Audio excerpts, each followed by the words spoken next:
Бацгаана найзуудаа. Та бүхэнд би өнөөдөр энэ шинэ ном эхэлж байгаа. Тэгээд энэнийх нь нэр нь болохоор Хүүгийн боловсрол гээд. Тэгээд би номоо нэгээд хамгийн ихэнд ярих сэдв маань болохоор таадтай үн гэдэг сэдвийг ярьж өгье гэж бодож байгаа. Тэгээд үн гэдэг нь болохоор ямар нэгэн бараа бүтээгдэхүүн худалдаа авах юм уу, үйлчилгээ авсан бол түүндээ нийцсэн битэд ямар нэгэн хариу барих ч юм уу юмар одоо тулна гэдэг штэ. Чи өөрт чинь байхгүй өөр хүний эзэмшлийн ямиг тэр ямиг авахыг үнэхээр хүсжээвэл өөрийнхөө юмар солих юм уу, тэгээд эсвэл тодорхой хэмжээний төлбөр төлдөг. Төлбөр одоо энэ төлбөрийг болохоор үн гэдэг байгаа. Тэгээд үн гэж одоо чи тэр хүнд юм авах гэсэн чинь тэр хүнтэй тулна. Одоо юмар тулж юм авах гээд өөрийнхөө юмар сольж юм авах гээд штэ.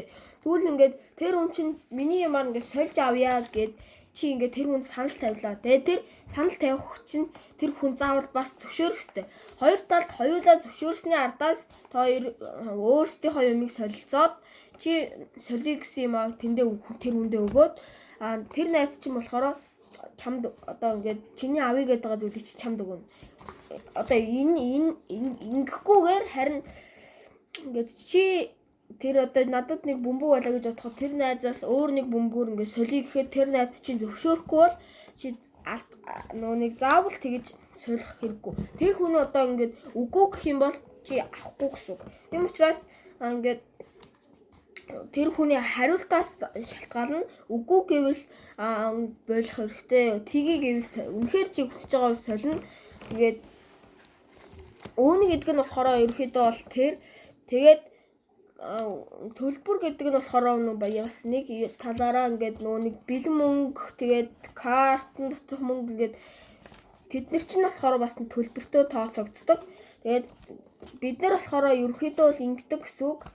Юм худалдаж авахдаа